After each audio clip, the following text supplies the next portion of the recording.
नमस्कार मित्रों।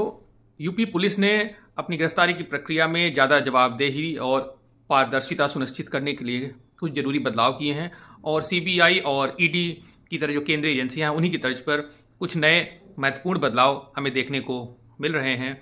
और इस संबंध में यूपी पुलिस के डीजीपी श्री राजीव कृष्णा जी ने 16 बिंदुओं वाला एक मेमो सभी जिला मुख्यालयों पर भेजा है और उनको निर्देश दिया गया है कि हर गिरफ्तारी में इन 16 बिंदुओं का पालन होना सुनिश्चित किया जाए।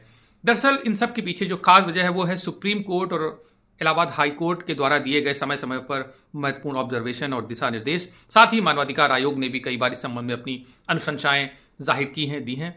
तो इस संबंध में इन सबको दृष्टिगत रखते हुए और एक महत्वपूर्ण बात जिसका मैंने वीडियो भी आपसे साझा किया था, मनजीत सिंह का जो वाद था उसमें इलाहाबाद हाई कोर्ट ने स्पष्ट कहा था कि गिरफ्तारी प्रक्रिया में सारे नियम कानून का पालन करना सुनिश्चित किया जाना अनिवार्य है, क्योंकि ये एक मूलभूत और मानवाधिकार से जुड़ा ये एक मामला है।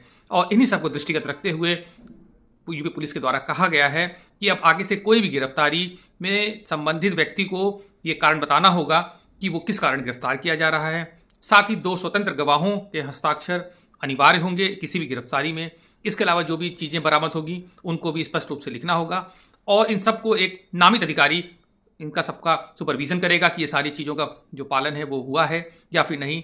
साथ ही एक नोडल अधिकारी हर जिले में नियुक्त किए जाएंगे जो इन सारे नियमों का पालन करना सुनिश्चित करेंगे। साथ ही साथ पोर्टल पे सारी चीज़ें अपडेट की जाएंगी जो भी कार्रवाई होगी गिरफ्तारी की। तो इससे निसंदेह एक बड़ा बदलाव हम देख पाएंगे और जिसका सीधा सीधा असर मानवाधिकार पे और व्यक्तियों की स्वतंत्रता और उनके अधिकारों को सुनिश्चित करने में हमको देखने को मिलेगा। इस संबंध में आप अपनी राय जाहिर कर सकते हैं। धन्यवाद।